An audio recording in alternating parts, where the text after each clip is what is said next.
الحمدللہ رب العالمین والصلاة والسلام علی رسول اللہ اما بعد فاعوذ باللہ من الشیطان الرجیم بسم اللہ الرحمن الرحیم کتاب التوحید توحید اور شرک اس سیریز میں آج ہم دیکھیں گے کہ توحید یہ حق ہے اللہ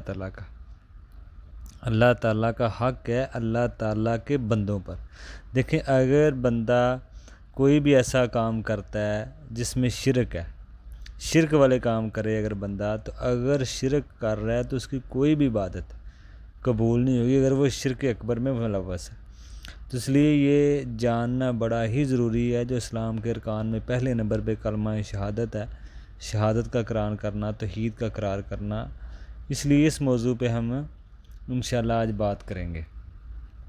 پہلا مسئلہ اس میں یہ ہے کہ توحید یہ اللہ کا حق ہے اللہ کے بندوں پر، یعنی کہ بندوں پر واجب ہے کہ وہ اللہ تعالیٰ کا حق ادا کریں، توحید والا حق، اللہ کو ایک مانے۔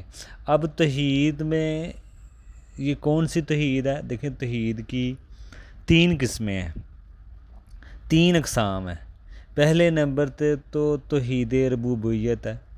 توحید ربوبیت مثلا اللہ تعالیٰ کو ایک جاننا، مالک، رازق، خالق جاننا، پیدا کرنے والا، موت اور زندگی کا مالک جاننا، حاجت روا اور مشکل کشا جاننا، یہ ہے توحید ربوبیت جو مشرکین مکہ بھی مانتے تھے، ٹھیک ہے نا۔ دوسری جو قسم ہے، اس میں کوئی کسی کا کوئی اس میں مسئلہ نہیں، اس کو سب مانتے ہیں۔ اب جو شریک کرتے ہیں یا پہلے کرتے رہے ہیں یا آج بھی جو لوگ کرتے ہیں، وہ توحید الوہیت ہے، عبادت والی توحید عبادت۔ جیسے توحید الوہیت کیا ہے، کسے کہیں گے؟ یعنی کہ صرف اللہ ہی کی عبادت کرنا۔ توحید الوہیت مطلب توحید عبادت کیا ہے؟ یہ دوسری قسم، یعنی کہ صرف اللہ ہی کی عبادت کرنا اور یہ عقیدہ رکھنا کہ اللہ کے علاوہ کوئی عبادت کے لائق نہیں ہے۔ توحید عبادت ہے، توحید عبادت یعنی کہ اللہ تعالیٰ کے قرب کے لیے جو ہم کام کرتے ہیں، کیے جاتے ہیں، ان میں اللہ تعالیٰ کو ایک ماننا، ایک جاننا، یہ دوسری قسم ہے۔ اس پہ زیادہ انبیاءوں نے زور دیا، جتنے بھی انبیاء آئے ہیں انہوں نے اس توحید عبادت میں زور کیا، کیونکہ یہاں پہ جو ہے نا وہ لوگ شریک کرتے ہیں۔ جو توحید ربوبیت ہے، اس میں کوئی اختلاف نہیں رہا نبیوں کا اور لوگوں کا، جو امت کے لوگ ہوتے تھے وہ سارے اللہ کو ایک ہی مانتے تھے، اللہ کو رازق، خالق، پیدا کرنے والا، موت، زندگی کا مالک، مشکل کشا جانتے تھے، لیکن ساتھ شریک کرتے تھے توحید عبادت میں، توحید الوہیت میں، جیسے آج بھی لوگ کرتے ہیں۔ اللہ کو اللہ ہی مانتے ہیں، خالق ہی مانتے ہیں، رازق ہی مانتے ہیں، موت، زندگی کا مالک ہی مانتے ہیں، لیکن ساتھ شریک کرتے ہیں۔